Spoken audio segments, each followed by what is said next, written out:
ইরানের হামলায় তেল আবিবে প্রাণহানি অর্ধ শতাধিক। আইআরজিসির স্থল বাহিনীর নতুন কমান্ডার নিযুক্ত। কেন অস্ত্রের মুখে মুসলিমদের বাংলাদেশে ঠেলে দিচ্ছে ভারত? ইসরায়েলের লক্ষ্য খামেনিকে শেষ করে দেয়া, বললেন প্রতিরক্ষামন্ত্রী। ইরানের হামলার ভয়ে মধ্যপ্রাচ্য থেকে বিমান ও যুদ্ধজাহাজ সরাচ্ছে যুক্তরাষ্ট্র। সর্বশেষ জানাবো, বিপদে পড়া ভারতীয় নাবিককে বাঁচালো পাক নৌবাহিনী, প্রশংসায় ভাসালেন আফ্রিদি। শিরোনাম শুনলেন, এবারে বিস্তারিত। ইরানের হামলায় তেল আবিবে প্রাণহানি অর্ধ শতাধিক। ইরানের সশস্ত্র বাহিনী যুদ্ধবাজ ইসরায়েলের বিরুদ্ধে অপারেশন ট্রু প্রমিস ৩ এর আওতায় ১৪তম দফার হামলা চালিয়েছে। এ হামলায় একগুচ্ছ কৌশলগত ক্ষেপণাস্ত্র ও আত্মঘাতী ড্রোন ব্যবহার করা হয়েছে। বৃহস্পতিবার হামলায় যেসব ক্ষেপণাস্ত্র ব্যবহার করা হয়েছে তা সম্পূর্ণ নতুন ধরনের বলে দাবি করেছে ইরানের গণমাধ্যম। ইরানি সংবাদ মাধ্যমের দাবি, ইসরায়েলের কয়েক স্তর বিশিষ্ট আকাশ প্রতিরক্ষা ব্যবস্থা ভেদ করে এসব ক্ষেপণাস্ত্রের বেশিরভাগই রাজধানী তেল আবিবের বিভিন্ন গুরুত্বপূর্ণ স্থাপনায় আঘাত হেনেছে। ইসরায়েলে ইরানি ক্ষেপণাস্ত্র আঘাত হানার দৃশ্য সম্প্রচার করার ব্যাপারে ইসরায়েলি সেনাবাহিনীর পক্ষ থেকে ব্যাপক মাত্রায় নিষেধাজ্ঞা আরোপ করা সত্ত্বেও বৃহস্পতিবারের হামলাগুলোর ছবি ও ভিডিও ব্যাপকভাবে সামাজিক মাধ্যমে ছড়িয়ে পড়েছে। এসব ভিডিওতে দেখা যাচ্ছে আতঙ্কিত ইসরায়েলি প্রাণ ভয়ে দিকবিদিক ছুটে পালাচ্ছে। কেউ ভূগর্ভস্থ আশ্রয় কেন্দ্রের দিকে যাচ্ছে, কেউ বা আতঙ্কে আশ্রয় কেন্দ্রের দিকে না গিয়ে উল্টো দিকে দৌড় দিচ্ছে। এ সময় ইসরায়েলিদের আতঙ্ক আরও বাড়িয়ে দিচ্ছে ভয়ঙ্কর শব্দের সাইরেন। ইসরায়েলি সংবাদ মাধ্যমের কোনো প্রতিবেদনে বলা হয়েছে, বৃহস্পতিবার ইসরায়েলের আকাশে অন্তত ৫০টি ইরানি ক্ষেপণাস্ত্র দেখা গেছে, যেগুলোর মধ্যেই প্রথমবারের মতো একাধিক প্রজন্মের ক্ষেপণাস্ত্র ব্যবহার করা হয়েছে। ইসরায়েলি হতাহতের খবর প্রচার করার ওপর বিধিনিষেধ থাকলেও কোনো ইসরায়েলি সূত্র কেবল বৃহস্পতিবারের হামলায় ৫০ জনের বেশি মানুষ নিহত হয়েছে বলে জানিয়েছে। আইআরজিসি স্থলবাহিনীর নতুন কমান্ডার নিযুক্ত। ইরানের সর্বোচ্চ নেতা আয়াতুল্লাহ আলী খামেনি আইআরজিসির প্রধানের প্রস্তাবে ব্রিগেডিয়ার জেনারেল মোহাম্মদ কারামিকে আইআরজিসি স্থল বাহিনীর কমান্ডার হিসেবে নিয়োগ দিয়েছেন। তিনি মোহাম্মদ পাকপুরের স্থলাভিষিক্ত হলেন, যিনি ইসরায়েলি আক্রমণে নিহত হোসেন সালামির স্থলাভিষিক্ত হয়েছিলেন। ইসরায়েলি হামলার প্রথম দিনেই আইআরজিসি প্রধান হোসেন সালামি নিহত হওয়ার পর কয়েক ঘন্টার মধ্যেই স্থলবাহিনীর তৎকালীন প্রধান মোহাম্মদ পাকপুরকে আইআরজিসির নতুন প্রধান হিসেবে নিয়োগ দেওয়া হয়। তবে পাকপুরকের স্থলে আইআরজিসি স্থলবাহিনী নতুন কমান্ডার নিযুক্ত করতে ১ সপ্তাহ সময় লেগে যায়। এদিকে ইরানের সুপ্রিম নেতা আয়াতুল্লাহ আলী খামেনিকে হত্যা করা হবে বলে প্রকাশ্যে ঘোষণা দিয়েছেন দখলদার ইসরায়েলের প্রতিরক্ষা মন্ত্রী ইসরায়েল কাজ। বৃহস্পতিবার বীর সেবাই সড়ক ও মেডিকেল সেন্টারে যান এই দখলদার, যেটি ইরানের মিসাইল হামলায় কিছুটা ক্ষতিগ্রস্ত হয়েছে। ইসরায়েলি প্রতিরক্ষা মন্ত্রী দাবি করেছেন, খামেনি এই হাসপাতালে হামলার নির্দেশ দিয়েছেন। এছাড়া তিনি ইসরায়েলকে ধ্বংস করার ঘোষণা দিয়েছেন। এ কারণে তাকে এখন তারা হত্যা করবেন। কেন অস্ত্রের মুখে মুসলিমদের বাংলাদেশে ঠেলে দিচ্ছে ভারত? ভারতীয় মুসলিম নাগরিকদের অবৈধভাবে বাংলাদেশে ফেরত পাঠানোর অভিযোগ তুলেছে মানবাধিকার সংস্থাগুলো। এতে জাতিগত ও ধর্মীয় নিপীড়নের নতুন ঢেউয়ের আশঙ্কা করা হচ্ছে। মানবাধিকার সংগঠনগুলোর তথ্যমতে সাম্প্রতিক সপ্তাহগুলোতে ভারত জুড়ে হাজার হাজার মানুষ, যাদের বেশিরভাগই মুসলিম এবং বাংলাদেশি অনুপ্রবেশকারী হিসেবে সন্দেহভাজন, তাদেরকে গ্রেফতার করে আইনগত প্রক্রিয়া ছাড়াই বাংলাদেশের সীমান্তে পাঠানো হয়েছে। এদের অনেকেই প্রকৃতপক্ষে ভারতীয় নাগরিক বলে দাবি করা হচ্ছে। আইনজীবী ও ভুক্তভোগীদের বক্তব্য অনুযায়ী বন্দীদের কেউ যখন পুশব্যাকের বিরুদ্ধে প্রতিবাদ করেন, তখন ভারতীয় সীমান্তরক্ষীরা তাদেরকে অস্ত্রের মুখে বাধ্য করে সীমান্ত পার করায়। বাংলাদেশ সীমান্তরক্ষীরা এখন পর্যন্ত এরকম প্রায় ২০০ জন ভারতীয় নাগরিককে ফিরিয়ে দিয়েছে, যাদের কাগজপত্রে প্রমাণ রয়েছে তারা ভারতীয়। অনেককে বিপজ্জনক পথ পাড়ি দিয়ে নিজ বাড়িতে ফিরতে হচ্ছে।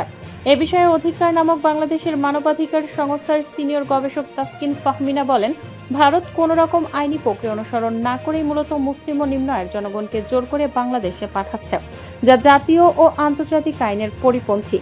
বাংলাদেশের পররাষ্ট্র মন্ত্রণালয় জানিয়েছে, তারা এ বিষয়ে ভারতের কাছে একাধিকবার চিঠি পাঠালেও কোনো জবাব পায়নি। ইসরায়েলের লক্ষ্য খামেনিকে শেষ করে দেয়া, বললেন প্রতিরক্ষা মন্ত্রী। ইসরায়েলের প্রতিরক্ষা মন্ত্রী ইসরায়েল কাজ বলেছেন, খামেনির মতো ব্যক্তি সবসময় তার এজেন্টদের মাধ্যমে ইসরায়েলকে ধ্বংস করতে চেয়েছেন। এই লোকটি আমাদের আক্রমণ করছে, তাকে শেষ করে দেয়া আমাদের লক্ষ্য। তাকে নির্মূল করার দরকার, কারণ এর আগেও তিনি ইসরায়েলের ধ্বংসের কথা বলেছিলেন। খবর আল জাজিরার। ইসরায়েল গত সপ্তাহে হামলা শুরুর পর বলেছিল ইরানের সরকার পরিবর্তন করা তাদের লক্ষ্য, এখন বলছে খামেনিকে হত্যার কথা। শুক্রবার ইসরায়েল ইরানে হামলা শুরুর পর প্রধানমন্ত্রী বেনিয়ামিন নেতানিয়াহু একটি ইংরেজি ভিডিওতে ইরানিদের উদ্দেশ্যে বলেছিলেন তিনি আশা করেন সামরিক অভিযান তোমাদের স্বাধীনতা অর্জনের পথ পরিষ্কার করবে। এদিকে মঙ্গলবারও সামাজিক যোগাযোগ মাধ্যম ট্রুথ সোশ্যালে এক পোস্টে খামেনির প্রতি ইঙ্গিত করে মার্কিন প্রেসিডেন্ট ট্রাম্প বলেন, আমরা জানি তিনি কোথায় লুকিয়ে আছেন, তাকে এখনই বের করে আনতে না চাই না, তবে আমাদের ধৈর্য দৈনন্দিন ফুরিয়ে যাচ্ছে। ইরানের হামলার ভয় মধ্যপ্রাচ্য থেকে বিমান ও যুদ্ধ জাহাজ সরাচ্ছে যুক্তরাষ্ট্র। ইরানের হামলার শঙ্কায় মধ্যপ্রাচ্যের কয়েকটি ঘাঁটি থেকে কিছু বিমান ও যুদ্ধ জাহাজ সরিয়ে নিয়েছে যুক্তরাষ্ট্র। বুধবার দুই মার্কিন কর্মকর্তা রয়টার্সকে এ তথ্য জানিয়েছেন খবর আরব নিউজের। এ পদক্ষেপ এমন এক সময় নেওয়া হলো যখন মার্কিন প্রেসিডেন্ট ডোনাল্ড ট্রাম্প এখনো স্পষ্টভাবে জানাননি যুক্তরাষ্ট্র ইসরায়েলের সঙ্গে যৌথভাবে ইরানের পরমাণু ও ক্ষেপণাস্ত্র স্থাপনায় হামলা করবে কিনা। এদিকে বৃহস্পতিবার কাতারের মার্কিন দূতাবাস এক সতর্কবার্তা জারি করেছে। এতে দূতাবাসের কর্মীদের সাময়িকভাবে কাতারের আল উদেইদ বিমান ঘাঁটিতে প্রবেশ সীমিত রাখতে বলা হয়েছে।